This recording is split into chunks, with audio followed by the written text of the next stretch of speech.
Wait, so can I ask you questions now? Yeah, this is a conversation. A conversation? No, this is where we grill the man behind the camera. Why do you think you only date white women? 2 reasons. One, a lot of the Asian women that I'm attracted to are dating white guys. Okay, I can say the same thing.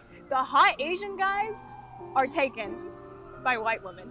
Number 2 is an internal validation thing of like immigrant family, growing up seeing Caucasian women on movies, and there's just like this sense of I will be validated if I date a white woman. That doesn't feel fully true when I say it. See, I actually think a lot of people think it's like a superiority thing or feeling like you elevate your status, but I almost think it's a defense mechanism because I'm an immigrant actually. And I moved here with my single mother, and I think growing up, I witnessed my mom being mistreated. Then you see white people and they're getting different treatment. So if we're associated with a white person, then we won't get mistreated anymore because it's like we get to hide behind them. I can It's kind hard of to see what tell. you're saying. I don't get the mistreated thing because I didn't really experience kind of that mistreatment for my race. But I do think there is a similar sort of thing of like, if I get married to a white woman, I'm part of America, which is crazy because I was born here and so it's like, but there is a sense of I belong now. So there is a part of you that felt like you didn't fit in. That still feels like I don't fit in. I guess it's not exactly mistreatment, but not fitting in is this feeling of hurt and rejection, which is like very valid. I feel like that's like 20% for me. Like Yeah. it's not a huge thing. The other 80 is it's just like, I look good with a white chick on my arm. I don't know. It's complicated. It's also like personal preference. I feel like with Asian women too, it's like there's Asian women. Yeah. I don't really get along with. Right. And there's like You're American. like too Americanized for yeah, that. and then there's American Asian women, but then they're with white guys. So then I'm like, Let's find you a wife. nothing I've been trying these past No, but- years. You're not using your best tool. First, list out what you're looking for. Christian. That's your first criteria? I mean, it is like an initial filter. If they're not Christian, it's a little bit hard for me Really? to engage. Yeah, because I'm just like, You don't give Christian vibes though, besides a cross on your arm, but I both take that as a diss and a compliment. I'm not Christian, so I know, yeah. it was a Compliment? neutral. Oh, It was it's neutral. It was neutral. I didn't know how to I'm respond not to that. about to get canceled Yeah, the yeah, second yeah, time. yeah. I started writing a list of things that I Oh, noticed. it's always in- good to have a in list. women. But something I will say before I read my list is just I feel like a lot of times you can have a list and then you just meet a person and then it's just like how you feel around them, and Yeah, it's just yeah, kind of it's like a a vibe. gut feeling, a vibe. Yeah. I actually think that people are starting to take the list a little too seriously these days. I know girls with massive lists. Lists? And I'm like, how do you think you're gonna find a person like that? Because what you're asking for is perfection. You know? But I think the intention of a list is to kind of know what you're looking for Yeah, that's what I'm and to saying. It's remind like a, yourself like to a look guy. for these things. Right, like a guy. And not, yeah. I don't know about guys, but I feel like for guys it's pretty simple. The Okay. list is be attractive and be nice to me. Like, the bar is in hell, guys. it's just like if I'm attracted to you and you're nice to me, like thank you. God bless you. You are I'll a gift from God, this I'll get a angel oney right now. put on this earth. But for me, okay, so full of life, vibrant energy, kind, sweet, and then when I'm around her, do I feel comfortable? Do I feel like I can be comfort. myself? And then has reached a certain level of emotional, spiritual maturity. Okay, so Yeah. Christian. That has also done some like work, like Self-help. if they need it. Therapy. Yeah. Everyone does. That's it? Yeah. Wow, that should be easy, guys. Oh, we'll find you as soon as this is posted through. It's probably deeper. I just don't know until I meet a person. Then Right. things will come up, and I'll be like, oh. No, so I think what I want to know is like, what is something that a girl does that makes your heart flutter? I'm trying to think of the last time my heart fluttered. You're like, is it still beating? Come on, heart, come back. The butterflies are all dead. It's always these little moments, it's these little micro moments. I don't even know how to describe it, of like vulnerability when she shows like a vulnerable side, and then I'll want to kiss her. What do you mean, like a vulnerable side? Like when she cries about her childhood trauma? I feel bad sometimes, like when they're exposing something, and I do find myself more attracted to them. It's So funny. it's weird. It's kind of weird. That's But I notice it, and I'm like, okay, calm down. No, you're not like a savior or something, but No. I think, I mean, I'm making fun of you, but I think that's totally valid. I want because- someone I can care for. I think that's what it is. What you want is a connection, and you can't get a deep connection until you talk about really deep, meaningful things. And when someone shares like their most vulnerable part of themselves, you feel like you're Yeah. connecting with them in a new way. So Right. I get it. Right. Your talent is being able to pick anyone off the street and ask questions and have conversations with them in such a way that they want to be vulnerable with you. Yeah, So- I get a payoff from that internally. It's like a high. Yeah, it's like a little bit of a high. Like a hit every it's, time. it's the way I was designed. I don't know why. Every time like someone leaks a tear during your interview, you're like, oh, yes. Can you put it in this little jar? I'm just gonna seal it up and then take it back home and And you have a whole tub tears of strangers.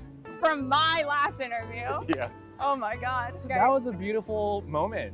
It felt good though. It was cathartic. I think It was very tender. I very much cared for you in that moment. Do you feel like you connect with the white men that you're dating? Because See- I don't know if I feel that with some of the Caucasian women I date. I think that's always been the hesitation. I eventually will have to bring whoever I date back to China to meet the rest of my family. And so the only types of non-Asian men that I felt like I really could connect with, they had a history of a Of certain yellow amount of fever, or what do you mean? like they've just been abroad. Like they've spent time in Asia. Oh my God. How do you feel about yellow fever, by the way? Is that like, So weird. I mean, obviously the men in my DMs, like there are a lot of creepers like that. yeah, but yeah. the guys that I've dated, definitely not. They just say things that give it away. Wow, the way you eat rice or something, or like, So turned on by the way you hold your chopsticks. yeah. Why can't women have yellow fever for men? You want Like- yellow fever. I want to eat rice for you all day. We're on a campaign to start yellow fever for men. This is what we're doing right now. So I guess really this portion is about how two Asian people can find love in America. Why are you looking at it like, oh, this is so hard? Like, I think that what's meant for you will always find you. Why are you rushing? Because I'm 37. It's not like you have a fertility clock. Are you even ready, you think, to like meet a woman, start a family, support them financially? Yeah. No, I'm not saying that you're solely supporting them, but like, Yeah. do you even think you're ready? Heart-wise, I'm probably not ready to like bring someone into my life. You believe in God, this should be easy. So let's say God knows that. And he's like, I'm gonna bring you the most perfect girl when everything is set up for you to meet her and Yes. you'll be ready to accept her. And that's the way my life has gone up to this point. So Exactly. it'll probably be the So same going forward. Why aren't you trusting the process? So why am I not trusting the process? Why aren't you enjoying this period of your life where you can do whatever you want? You don't have to ask your girlfriend for permission to go film. Like, freedom is literally, honestly, the best feeling. But I think people put love over freedom, and Yeah. you should cherish both. It's because fundamentally there's a part of me that doesn't feel enough. Okay, well, Yeah, I mean, there we go. so That's your problem. And you think this girl is gonna finish and complete you, and you're just gonna feel so much better when you find this girl. But however you Yeah. feel now is gonna be how you feel when you find the girl. right.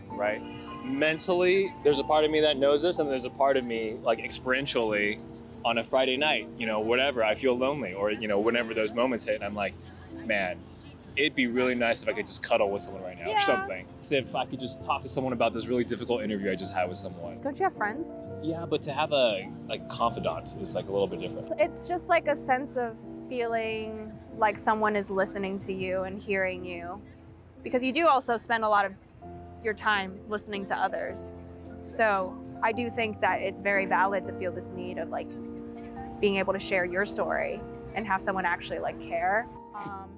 I think Because nobody else does. yeah, I Besides was my about mom. to say, I think you should just find better friends. Yeah, no, I have great friends, but like just to be able to go to a certain depth. Are we not hitting that level of deepness right now? No? You want to go deeper? No, this is good. If we go deeper, you're going to start crying. I struggle with the cuddling thing too when I was like, oh, it feels so nice to be alone, but I want someone to cuddle with. But then if you do you sleep star style? Starfish style in your bed? Are we going with this? Try sleeping diagonally on your bed, like take up all of the mattress. Okay. You're gonna be like, I don't ever want to share a bed with anyone anymore. Okay. That's the solution to wanting to cuddle. No, you should read this book called No Bad Parts. Okay. Yeah. What's the message? Within you, there's different parts of you, Yeah. and a lot of them are like unhealed inner child. You unlock a lot of things and you address a lot of things. So what's the part of me that wants to cuddle? What is that? I don't know because I didn't experience your life, but you really go deep and you talk to that part of yourself. You've done this. Yeah, and this is what helped me to like be like, What was the part you were talking to? just like the part that felt so rejected and unseen as a child. Okay. And like that I was never going to be enough to be like loved because I didn't look a certain way. And then after that, you no longer wanted to cuddle? What? I mean, I never was like, okay, I'm going to do this, so I don't want to cuddle with anyone, but Yeah. and I still crave that. I love intimacy. My love language is physical touch, but it became less so of like, oh my God, I'm in so much pain because nobody is cuddling me. But you should also see life as like, maybe every person you meet is a prototype and you're fine tuning. So by the time you reach like date 178, she's gonna be great. She's gonna be everything you wanted. It's not that hard. We'll find you someone. They're watching right now. It's not time yet though, because as we discussed, it's not time. So hold up, just Okay, next year we should be Yeah. like, applications are open. slide into my DMs. This is crazy. That's good. Thank you for meeting up a year later. And I'm curious to see, when we meet up the next time, what your new development will be and where you'll be at. Looks like next year is gonna be our year. Yes, I say that every year, but I know. gosh darn it, it's gonna happen one of these years. Hey, but this has been a pretty good year, no? It's always getting better. Exactly. Don't forget to follow Mimi's blowing up YouTube channel, where she posts like 30-minute long videos of her. That's what YouTube is. Any last words for your beautiful followers? Just continue to eat, Eat. continue to pray, continue to love. And we'll see you next year. Yep. And cut.